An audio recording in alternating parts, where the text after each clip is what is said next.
Magandang araw mga kaibigan. Ito breaking news lang bigyan ko kayo ng update. Good news po sa mga nagmamahal kay PRRD. Ang ombudsman umaksyon kaagad doon sa reklamo o kaso na isinampa ni Senator Amy Marcos. Yung nire-recommenda niya na ang ombudsman imbestigahan ang mga top government officials ng administrasyong ito tungkol sa illegal arrest na ginawa nila, kidnapping kay PRRD. So that was 3 days ago. I'm not sure napakabilis po ang aksyon ng ombudsman. Saludo tayo kay Ombudsman Samuel Martires dito sa ABS-CBN post 56 minutes ago. Basahin ko The Ombudsman orders DILG, CIDG, DOJ, PNP, and DFA to file counter affidavits over ex-President Duterte's arrest. This stemmed from Senator Amy Marcos' request to the Ombudsman to prove high-ranking officials involved in the arrest. Failure to file counter affidavits within the aforesaid period shall be deemed as waiver of respondents' rights to submit controverting evidence, and the preliminary investigation shall proceed accordingly. So, ito po ang news update ng ABS-CBN. So, ano ang masasabi nyo mga kaibigan? Una, kay Senator Amy. Galit pa rin ba kayo kay Senator Amy? Ayaw nyo pa rin ba siyang isama sa Duterte plus 2? Well, nasa inyo. Kung galit pa rin kayo, okay lang. Kung ayaw nyo, basta ako, my family, we have decided na talagang isama naming botohan si Senator Amy. Well, kanya-kanyang na lang tayo dyan. To us, to our family, napatunayan na namin na hindi naman kasalanan ni Senator Amy na Marcos siya. Hindi naman ang magkakapatid, hindi naman pare-parehas. Sabi nga ni BP Sara, iba si Bongbong Marcos, iba si Amy. Nag-joke na lang siya nga, ma'am, dapat palitan mo na ang apelyido mo.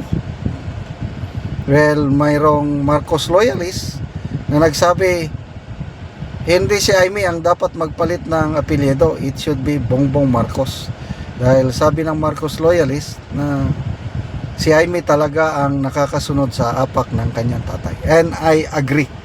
Talagang saludong-saludo ako dito kay Senator Amy. Ang kasalanan lang niya, na inaamin naman niya, siya yung nag-convince kay BP Sara na tatakbo na running mate ng kanyang kapatid. Inamin naman niya na napahamak niya si BP Sara.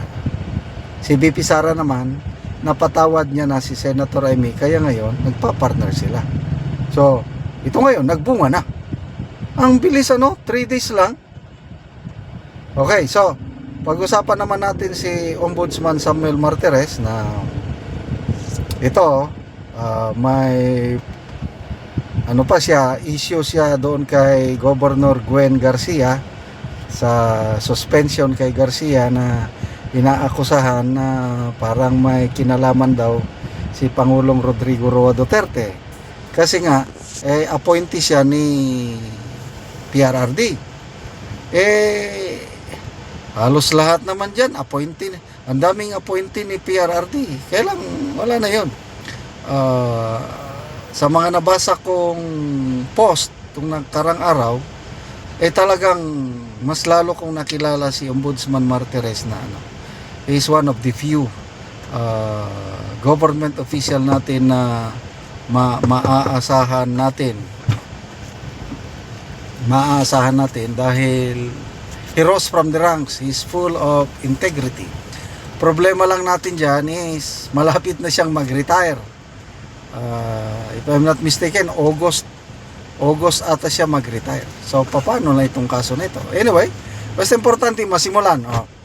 So ang mga nairekomenda na sampan ng kaso o imbestigan ng ombudsman is magkapatid na Rimulya. Kaya nga pinapasubmit ng counter affidavit yung DOJ at saka DILG. Kasi nandyan yung dalawang sekretary. And then PNP, CIDG.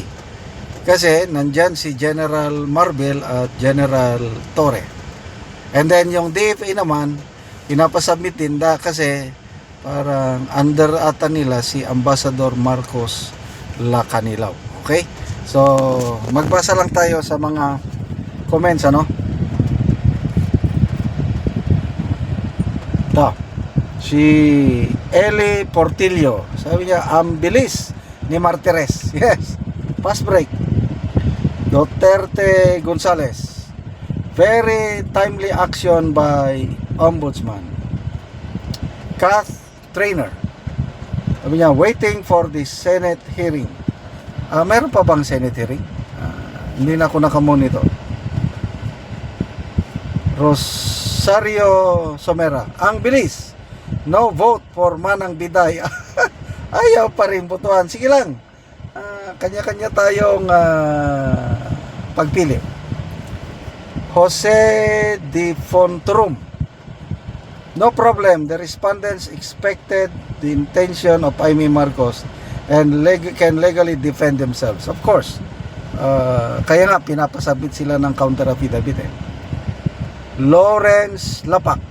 Sabi niya, amazing, without ordering the prosecuting arm of the country to commence the prosecution of the rest of the accused in crimes against humanity.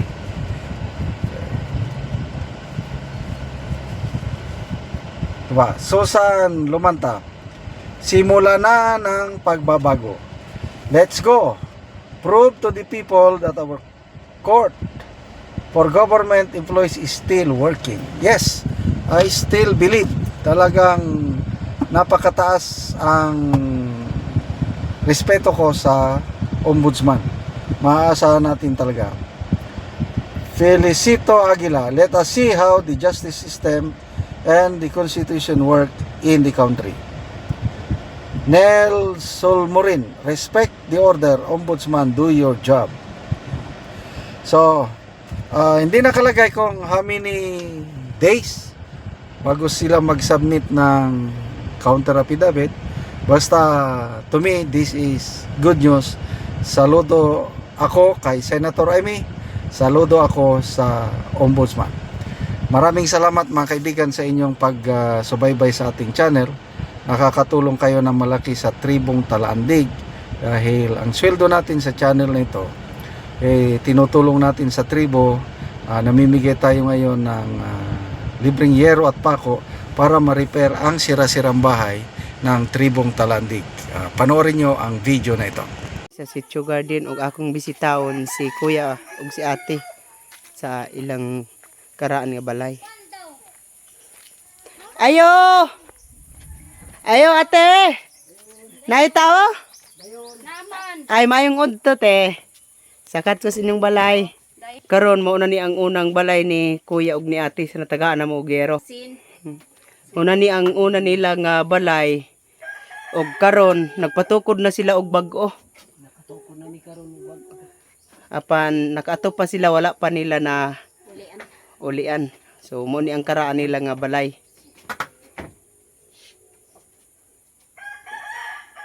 Mo na ni ang karaan nga balay ni kuya. Kaya nakatukod na kog balay. Oo. Kaya nakaabot naman gyud ang gihinabang sa kuha. Oo. Dako gyud akong pagpasalamat. Oo. So atong bisitahon niya ang imong balay nga bag-o nga ibatukod ya. Atong bisitahon. Karon bisitahon namo ang balay ni ate ug ni kuya. Og karon nakakuha na gid sila, nakapatukod na sila og bag-ong balay. Og nindot na gyud ang ilang atop. gyud na human. Maayo na gyud nga lantawon. Wala pa gyud mahuman. Natupan pa. Natupan pa. Pasalamat gyud mi kay posible ulan pa. O karon ate kuya unsa inyong maistorya nga nindot na kaayo inyong balay nakatukod na mo og bag-o. Pasalamat mi karon sa Ginoo kay makaabot ni karon ang kuan hinabang sa amoa. Ug salamat pud sa nagabidyo nga hatag niya diri sa amoa nga hinabang. Salamat sa Salamat gyud sa nagtanaw sa tanaw sa video. nag-video sa nag-sponsor o Salamat pud sa nagtabang. Nag salamat pa din pasalamatan sa namo ang Ginoo nga niabot gid abot ang gyud ang hinabang. gihinabang diri. Amoa. So, Sige, sa- nakalay na gyud mi. Nakaatok na gid mi og Di na mi ulanan. So salamat kayo ya. Salamat na gid kayo. Salamat.